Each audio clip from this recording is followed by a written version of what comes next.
Senhor esteja convosco. Ele está no meio de nós. Proclamação do Evangelho de Jesus Cristo, segundo São João. Glória a vós, Senhor.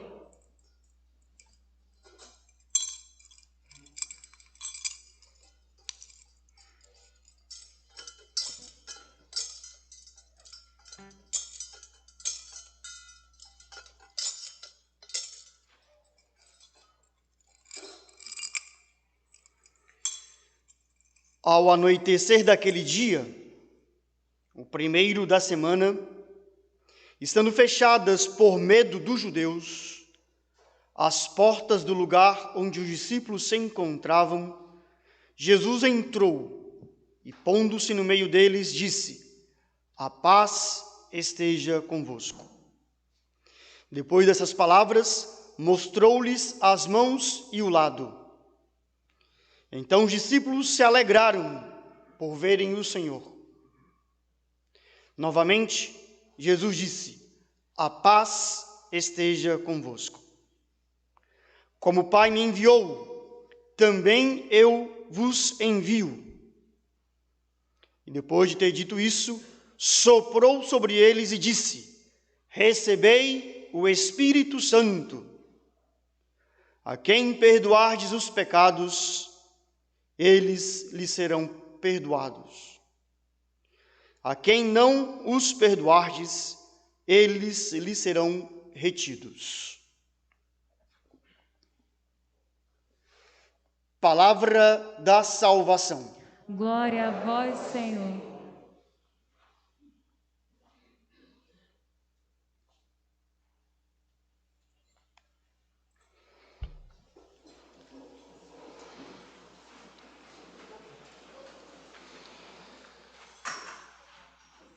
Nós celebramos hoje a solenidade de Pentecostes. Essa festa é muito antiga, como é antiga a festa da Páscoa. Para muitos de nós, é claro que a festa da Páscoa cristã, a sua origem está na festa da Páscoa judaica.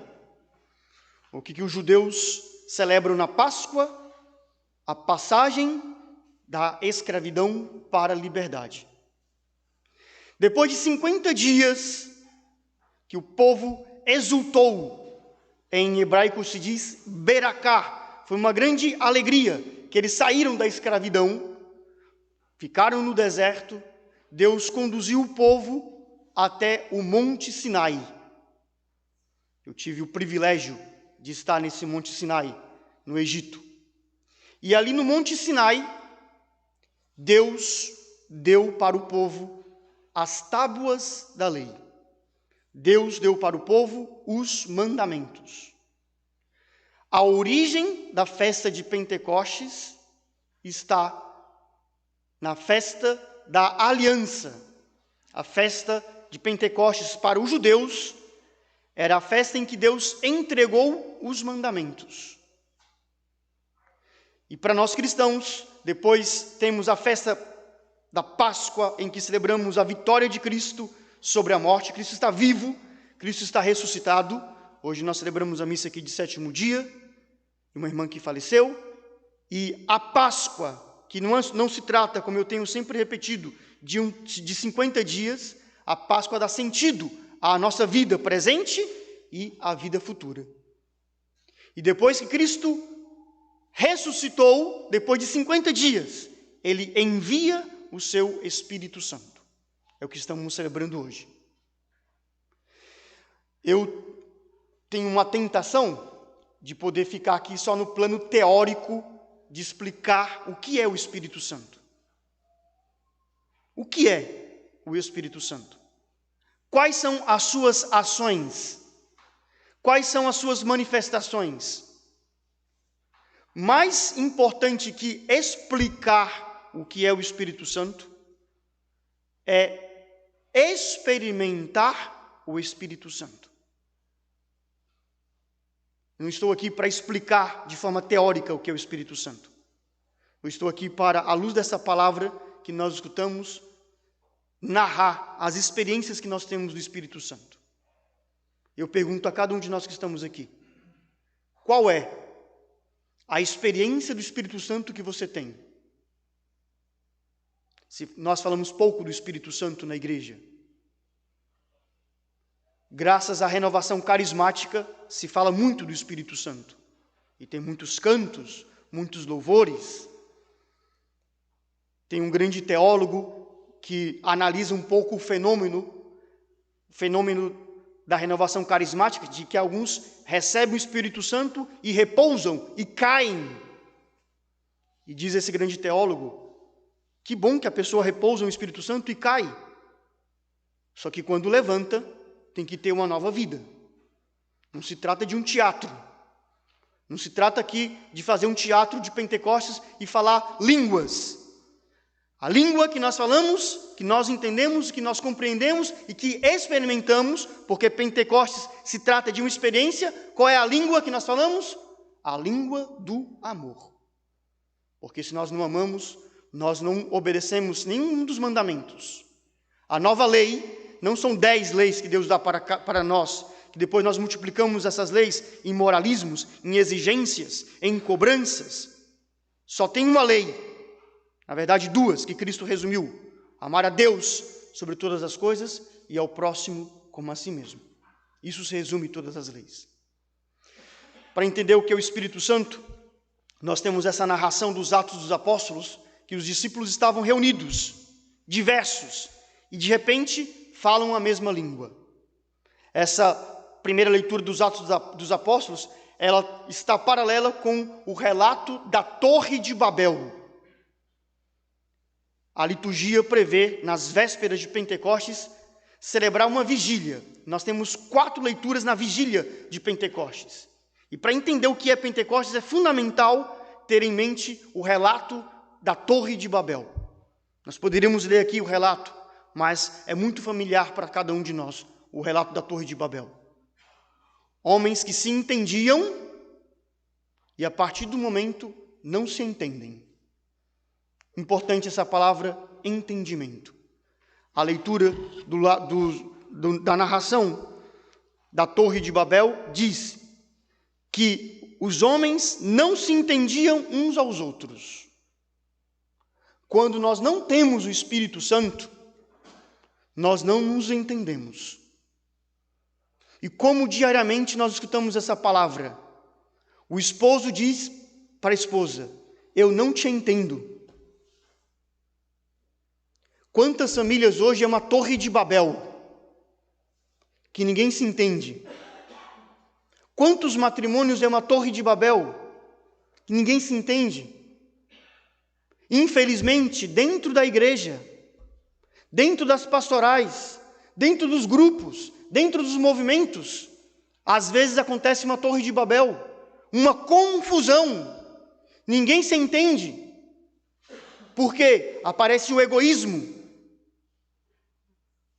E hoje pode acontecer um Pentecostes na nossa paróquia São João Batista.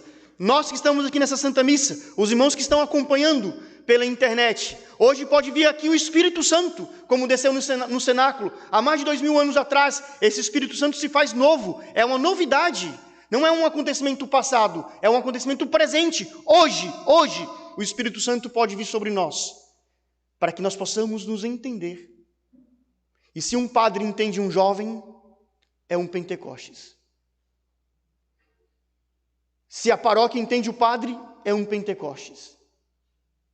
Se a mulher entende o homem, que é um milagre, a mulher entendeu o homem, é Pentecostes. E se o homem entende mais ainda a mulher, é Pentecostes. Isso é experimentar a Pentecostes, irmãos. Nós temos a comunhão, nós temos a unidade, é o fruto do Espírito Santo, irmãos. Nós vivemos unidos no amor. Esse mundo que é louco, esse mundo que só vive de divisão, na política, nós estamos acompanhando o circo da CPI, uma confusão, é uma Torre de Babel a política. E hoje nós precisamos na política, nós precisamos hoje na igreja, hoje nós precisamos no sacerdócio, na nossa vida, clamarmos como nós cantamos no Salmo responsorial: vinde, Espírito Santo, e renove a face da terra. O Espírito Santo hoje, ele tem essa ação de renovar a nossa vida. Nós nos cansamos, irmãos. Não sei como que foi a semana de vocês. Perdeu um ente querido, com problemas, com dificuldades. E sabe o que o Espírito Santo faz? Te renova, te dá uma força. Essa força que não vem de um Red Bull, não. Essa força que não vem de uma bebida. Essa força que não vem do churrasco.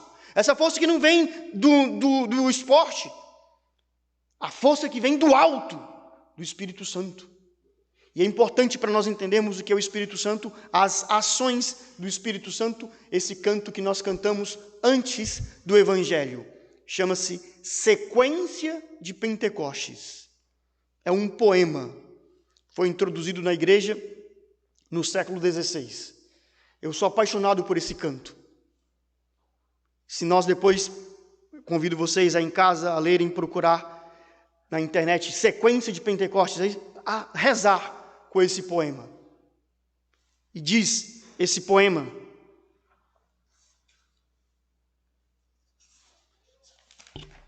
Espírito de Deus, enviai dos céus um raio de tua luz. Nós estamos acostumados a ver o Espírito Santo como uma pomba, e tem o esplendor, os raios.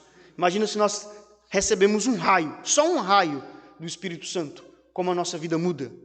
Vinde, Pai dos pobres. Nós somos pobres, espirituais. Não conseguimos amar, não conseguimos perdoar. Você não consegue viver com teu esposo. Você não consegue viver em comunidade. Você não consegue trabalhar em grupo. O teu trabalho sempre é uma bagunça. Nós somos pobres. Por isso nós precisamos pedir. E o sinal de pedir é levantar as mãos. Vinde, vinde, Espírito Santo. Dai aos corações vossos 7 dons. Outro dia na capela nós meditamos sobre os dons do Espírito Santo. E como nós precisamos desses dons do Espírito Santo, da sabedoria, da inteligência, da fortaleza, do conselho, do temor de Deus, da piedade. Tem me tocado muito esses dias esse dom da piedade, que a piedade não é fazer uma carinha de santo e quebrar o pescoço. A piedade é ter gosto pelas coisas sagradas. Nós temos gostos pelo filme, pelas séries, pelas redes sociais, ficamos horas nas redes sociais. Mas é o mesmo gosto que nós temos pelas coisas sagradas. Esse é o dom da piedade, o dom da sabedoria, o dom do temor do Senhor. Se nós perdemos o temor do Senhor, nós cometemos pecados absurdos. Se nós não temos uma referência a Deus, vivemos como pagão. Por isso precisamos pedir os 7 dons. Consolo que acalma. Quantas agitações nós temos. Nós estamos na época que está na moda a palavra ansiedade. Eu sou ansioso e tenho que procurar um psicólogo. Nós temos que procurar o Espírito Santo. Consolo. Consolo significa que é uma pessoa que está com aquele que está só. Ele nos consola. Hóspede da alma. O Espírito Santo é muito sensível, queridos irmãos. É um hóspede. E qualquer situação de pecado, esse hóspede vai embora. Um dos símbolos do Espírito Santo é a pomba. E a pomba é muito sensível. Basta você fazer assim, a pomba vai embora. E o Espírito Santo, ele não habita num corpo que está em pecado. Basta um mau pensamento, basta um pecado mortal, o Espírito Santo vai embora, porque ele é um hóspede, ele é um cavalheiro, ele nos respeita. Se você não quer esse Espírito Santo, ele vai embora. E depois continua, são várias estrofes. Ao sujo lavai. Pode ser que nós estamos aqui sujos pelos nossos pecados. E o Espírito Santo, como diz no Evangelho, perdoa os nossos pecados, lava das nossas sujeiras, das nossas imundícies. Dobrai o que é duro. Quantas vezes nós somos duros, orgulhosos? Quantas brigas existem no matrimônio? Quantas brigas existem dentro de nós? E muitas vezes nós deixamos de falar com uma pessoa por causa do nosso orgulho, por causa da nossa dureza. E hoje pode acontecer o Pentecostes. O Espírito Santo pode dobrar. Você que é duro, que é orgulhoso, que está sem falar com uma pessoa, que não perdoa outra pessoa, hoje acontece o milagre de Pentecostes. Por isso, o mais importante que ficar aqui em teorias do Espírito Santo é experimentar esse Espírito Santo. E como é que nós experimentamos esse Espírito Santo? Eu errei, me perdoa, e recomeçamos de novo. Essa é uma ação do Espírito Santo. Concede, diz aqui esse poema, termina: dai-nos uma santa morte. Nós precisamos pedir também ao Espírito Santo que nos conceda um fim da vida santo. Que o Senhor não permita que nós morramos em pecados mortais. Esse é o santo temor também, que é um dom do Espírito Santo. Você já pensou se você morre hoje em pecado grave? A confissão frequente não é só para você comungar. A confissão também é para você estar preparado para a hora do encontro definitivo com o Senhor. Para concluir, queridos irmãos, o fruto maior do Espírito Santo é o perdão dos pecados. Cristo sopra sobre os apóstolos, é uma imagem também do Espírito Santo, o sopro. Recebei o Espírito Santo, a quem perdoardes os pecados serão perdoados. Cristo conferiu aos apóstolos, aos bispos, aos padres, o serviço de perdoar os pecados. Deus tem me concedido muitas graças, Deus tem me concedido muitos consolos como padre. E esses dias eu fui consolado por uma confissão que me deixou muito contente. Uma pessoa que fazia 16 anos que não confessava. O Espírito Santo tocou, confessou os pecados e sentiu a paz, sentiu a serenidade do perdão dos pecados. Vocês não imaginam, irmãos, a graça que Deus concede a mim como padre, de perdoar os pecados. Nós não temos que ter medo de confessar. É uma graça, uma graça. Se tem alguém que está em pecado mortal, se tem alguém que quer estar com o Senhor, não tenha medo da confissão. Nós, muitas vezes, na nossa vida cristã, nós caímos, mas nós podemos levantar através do Espírito Santo. Nós vemos o Espírito Santo através das suas ações e nós recebemos o Espírito Santo através dos sacramentos. O sacramento da unção dos enfermos, você recebe o Espírito Santo para entrar em uma cirurgia, para enfrentar a doença. Você recebe o Espírito Santo no sacramento do matrimônio, para amar, para estar junto com o teu esposo. Você recebe o Espírito Santo nessa Eucaristia. Todas as vezes que nós recebemos a Eucaristia, participamos da Eucaristia, recebemos o Espírito Santo e saímos renovados, porque o Senhor vem ao nosso encontro. Nós recebemos o Espírito Santo, irmãos, na confissão. Quando nós pecamos, nós perdemos o Espírito Santo. E quando nós confessamos, o Espírito Santo volta para nós. E quando nós estamos com o Espírito Santo, nós experimentamos a paz, a serenidade, a alegria, a felicidade.